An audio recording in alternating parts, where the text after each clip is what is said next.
पहले तो आप अपना नाम बताइए। जी, मेरा नाम हीना है। मैं दिशा छात्र संगठन का उत्तर।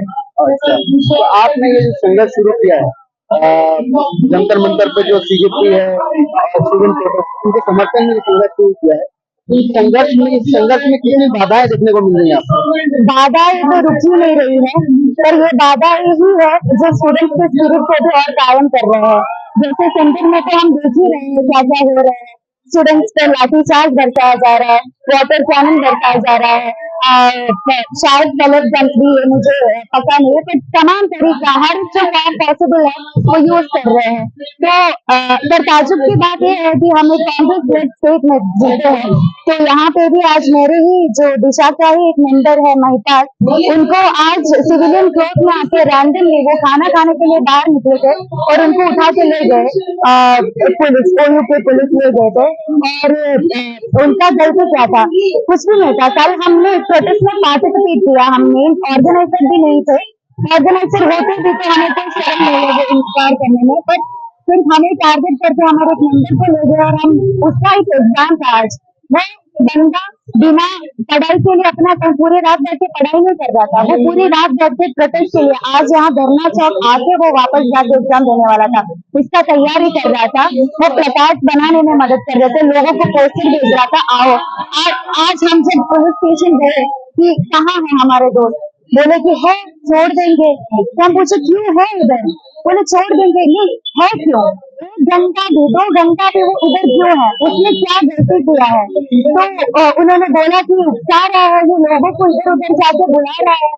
तो गलती क्या है? मोबिलाइज करना मतलब गलत इलीगल कब हुआ लोगों को प्रोटेस्ट के लिए? और हमसे लड़कियों को बोल रहे हमें पता है तुम कहाँ रहते हो।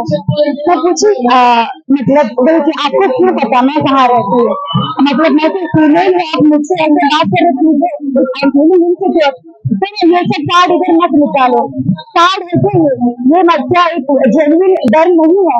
और बोले कि तुम तो डकली बजाए थे ना, कल नारा लगाए थे ना, ये सब क्यों? हमने तो इसका परमिशन नहीं दिया था। ओयू है वो, जॉर्ज रेड्डी पड़ा है वो, तेलंगाना का तमाम मूवमेंट्स वहां पे पैदा हुआ है और वहीं से वहां का कल्मिनेशन हुआ है। वहां पे आप आज स्टूडेंट्स को पूछ रहे हो डकली कैसे बचाए, मतलब आप गई है ना, आप थोड़ा तो शर्म करना चाहिए पुलिस को। तो यहाँ पे भी हम फेस कर रहे हैं हर्डल्स तमाम, और यही है कि जैसे दिल्ली में जो 20 तारीख को हुआ, उसके बाद जो आबादी और डटे रह रहे लोग, वाटर कैनन चला रहे तो लोग उसको बारिश समझकर उसके नीचे नाच रहे हैं। ये होता है स्टूडेंट्स के स्पिरिट, मतलब अभी एक पर हमला मतलब सब पर हमला। तो यहाँ पे भी कुछ भी आप करिए, हम आते रहेंगे, हम लड़ते रहेंगे और हम और स्टूडेंट्स को मोबिलाइज करेंगे और हम अपील भी करेंगे सबको कि जो भी अभी भी अंदर है बाहर आ जाइए। तो आपको लगता है कि सरकार की जो चरित्र है, इस सरकार का पिछले 12 सालों से एक भी इस्तीफा काउंसिलिंग के तौर पर इसको एक भी इस्तीफा नहीं दिया गया, तो आपको लगता है कि सरकार में इतने बड़े पद पर केंद्रीय मंत्री धर्मेंद्र प्रधान जो बीजेपी के सर्वे सर्वा माने जाते हैं, बहुत बड़े मंत्री माने जाते हैं, और गुप्त तरीके से पार्टियां तोड़ना या फिर उसमें उनकी मिली भगत बताई जाती है कि हर जगह कहीं ना कहीं धर्मेंद्र प्रधान हर जगह पर, आपको लगता है सरकार राजी हो जाए कि आपके डिमांड्स पर? आपके अगर सरकार को मानना होता है तो शायद 30 दिन पहले मान लेती, तो सरकार के चरित्र से आपको लगता है कि सरकार मानेगी आपकी डिमांड? देखिए, आप चरित्र का ही बात किए, चरित्र कैरेक्टर और बीजेपी का हिस्ट्री जी, given that history can change, history का एक ये खासियत सबसे बड़ा है कि बदलता नहीं है, इतिहास वैसे ही नहीं रहता कभी भी। तो ऐसे भी टाइम रहा है जब हम ब्रिटिश राज में जी रहे थे, जब हम राजाओं के रूल के अंदर जी रहे थे, जब दुनिया भर में स्लेवरी चल रही थी, लोगों को लगता है चीजें बदलेगी नहीं, पर चीजें हमेशा बदली है। और आज एक लहर हो रही है ना, एक लहर पैदा हुई है ना देश का, क्या उससे कुछ फर्क नहीं पड़ेगा क्या? जब भी जनता एकजुट होते हैं सही मुद्दे पर, तो चीजें बदलती ही है, बिल्कुल बदलती है। कल हमारे कॉरेस्पोंडेंट जो है ग्राउंड जीरो पे मौजूद है जंतर मंतर, उनकी तरफ से एक इनपुट दिया गया कि कहीं ना कहीं छात्र उग्र हो रहे हैं, छात्रों की तरफ से भी हाथापाई की जा रही है, मारा जा रहा है, पुलिस कर्मियों को मारा जा रहा है। हम सपोर्ट नहीं करते, लेकिन छात्रों की तरफ से भी वो इन रिटर्न कुछ ना कुछ किया जा रहा है, हर घंटे 2 घंटे में कुछ ना कुछ हो रहा है। क्या आपको लगता है कि ये छात्र कर रहे हैं या फिर कोई और है जो इस पूरे प्रदर्शन को बदनाम करना चाह रहा है? जी, छात्र तो कर रहे होंगे, पर कौन से छात्र? ये एबीवीपी के छात्र हैं तो कर रहे हैं।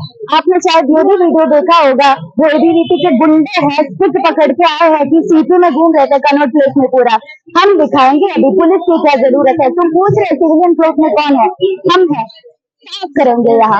तो छात्र तो कर रहे हैं, छात्र में भी एक सेक्शन तो है ना, संघी सेक्शन तो है ना, वही वायलेंस कर रहे हैं, वही उकसा रहे लोगों को। वहां के छात्रों के इतने वीडियोस हमको देखने को मिल रहा है, इतने टेक्स्ट मैसेजेस देखने, they are begging to continue it with peace because they know, they are seeing history ना, they know how these it was.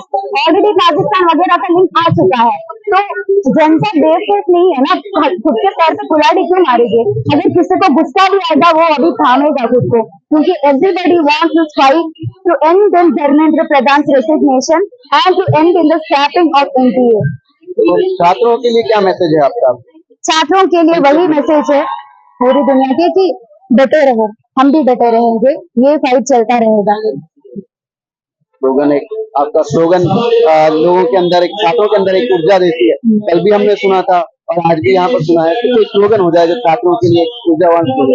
जी, तो ये उसी सवाल का जवाब है जो अभी आप पूछ रहे थे, क्या बदलेगी बीजेपी? तो ये कब से कर रही है। तो भाई हिटलर ने भी बहुत कुछ किया था, और वही उसी का एक जवाब है, अंधकार का युग बीतेगा, जो लड़ेगा वो जीतेगा। What's your name? Hi, I'm Dr. Suhas. I'm a doctor in training, and I am here because we have seen countless paper leaks, more than 140 exam frauds in 12 years, and 98 paper leaks in Modi's regime, and countless frauds by the NTA agents every part of the exam process, and it has stressed students so much that it has got to the brink. And now we have seen 21 students who have lost their lives, and not just the 21 students, dozens of students in Delhi, in Jantar Mantar, who have gotten their heads smashed by the fascist Delhi police under the BJP RSS government that is working, that is suppressing the students' movement there with so much force, unrestrained force against the peaceful protest. So I'm here to show solidarity with them and to speak up against this education system that is pitting students against each other.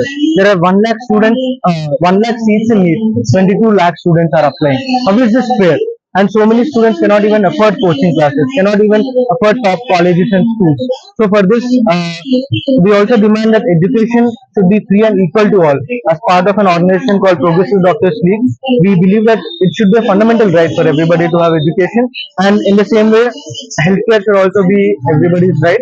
And that is why I'm here today, and I hope we continue this movement until the main demand is met, until Dharmendra Pradhan resigns, and we also expand our demands so that NTA is scrapped and privatization and communalization of education is reduced. So, we are seeing the character of this government since last 12, 13 years. Do you think that Dharmendra Pradhan will move down from his post? Do you think he will resign? See, if it is left up to Dharmendra Pradhan, until hell rises over, he will not. But fortunately, it is not up to Dharmendra Pradhan. It is up to the students, youth, and the justice-loving people of this country to come forward and make this movement longer. The more that the masses of this country unite for our common demands, for the future of our children, of our youth, then there is absolutely a chance that Dharmendra Pradhan resigns, and this movement can become something that is much bigger, that can defeat this fascist rise in this country itself. Thank you very much.